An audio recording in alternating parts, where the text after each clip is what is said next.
On April 4th, 1942, a Royal Air Force pilot on routine patrol spotted an entire Japanese naval fleet cutting through the Indian Ocean. The same force that had struck Pearl Harbor, heading straight for Ceylon. He had seconds to decide. He sent the warning. Then his plane was shot down. That message may have saved an island, and it was sent from a place most maps don't even name. A quiet fishing village on Sri Lanka's southern coast, caught between a lake and the sea, known to almost no one outside it. This is Koggala, and for one brief moment in history, it was the most important place in the Indian Ocean. Today, Koggala is filled with tourist resorts, factories, and surfers. But beneath it all, the old village is still there, hidden in its lake, its fishermen, and its forgotten stories. This is the story of how one small village briefly became the center of the world and then faded back into silence. Koggala has existed for centuries, at least since the 13th century. But the real heart of Koggala has always been its lake. It's the largest natural inland body of water in Sri Lanka, connected to the sea by a narrow channel and surrounded by mangroves and fragrant cinnamon bushes. For generations, villagers lived off this lake. They fished for prawns and crabs, peeled cinnamon and gathered mangrove fruits. The British saw little reason to change it, until aviation changed everything. In the 1930s, flying boats began landing on Koggala Lake. It became a refueling stop on the air route between England and her Asian colonies. The calm, flat water made it perfect. But everything changed in December 1941. Japan entered the war. Within months, Singapore fell.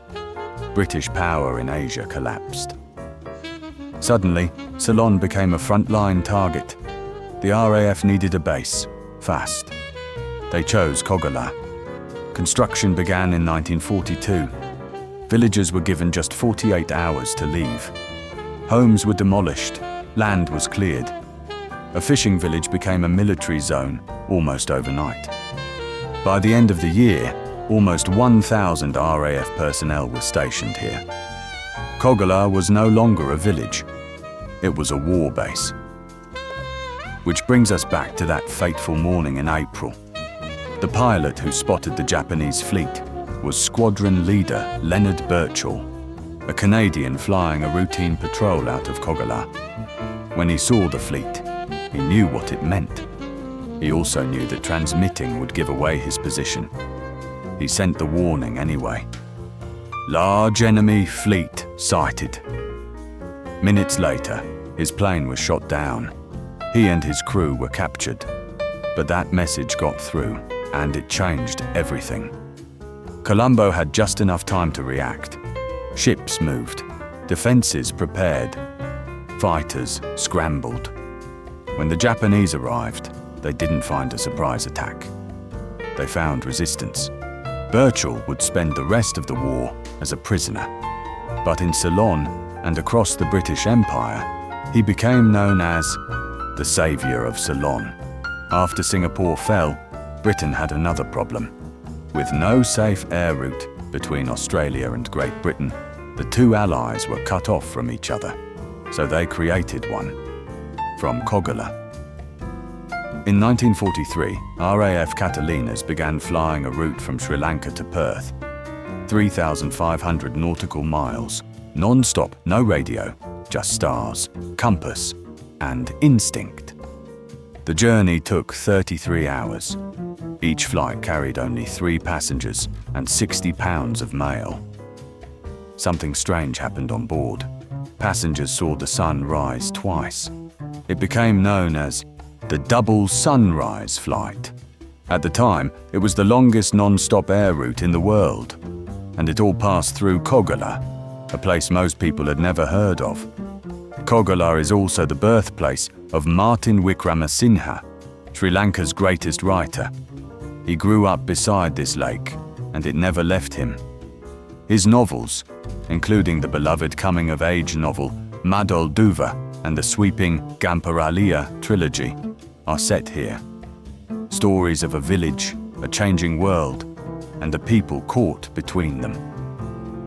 Set in the early 1900s, these novels captured the decline of the traditional feudal landed aristocracy and the simultaneous rise of a new, capitalist and English-educated middle class, largely influenced by a commercial city culture. When the RAF arrived, almost every house in Koggala was demolished, except one. Martinwickramasinghe's childhood home. It survived because a British nurse admired it and chose to live in it. That decision saved it. Today, it stands as the centerpiece of the Wickramasinghe Folk Art Museum, a small piece of old Koggala, untouched. After the war, Koggala became quiet again. Apart from a couple of Hollywood movies that featured the now abandoned Koggala airfield, Purple Plain with Gregory Peck, and the Eurospy thriller Drya Gelber Katzen, Koggala went back to being a forgotten backwater, but not for long. Mass tourism arrived in the 1970s. Resorts lined the beach. In the 80s, apparel factories rose within a free trade zone. On December 26, 2004, Boxing Day, a massive tsunami hit the coastal areas of Sri Lanka, causing more than 35,000 deaths.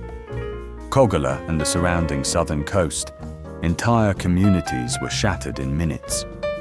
Today, all of the damaged homes, businesses and resorts have been rebuilt, and tourism has returned stronger than before.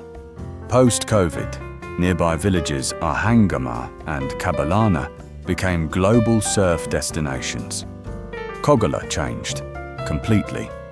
But one thing didn't: the stilt fishermen. At sunrise and sunset, they still stand in the water, balanced on wooden poles, just as they have for generations. Koggala has lived many lives, a fishing village that housed an empire's pilots, an airbase that saved a nation, a route that connected two continents, and a place that quietly returned to its lake and its fishermen. But its story reminds us of something simple. Even the smallest places can shape history. At I Love Ceylon, we celebrate the many faces of Koggala through art. From movie posters of Martin Wickramasinghe's acclaimed novels, to the iconic Stilt Fisherman, our best-selling surfing poster collection, we offer a beautiful collection of posters that capture the soul of this remarkable place. No matter what you are looking for, we have something special for you. You can shop our Koggala collection online at iloveceylon.com with worldwide shipping. Or come visit us in person at our stores in Ella, Ahangama, Marissa, Unawatuna, Gall Fort, and Cinnamon Lakeside Hotel in Colombo. So tell me in the comments, what is your favorite memory of Koggala? I love Ceylon. We sell the nicest things.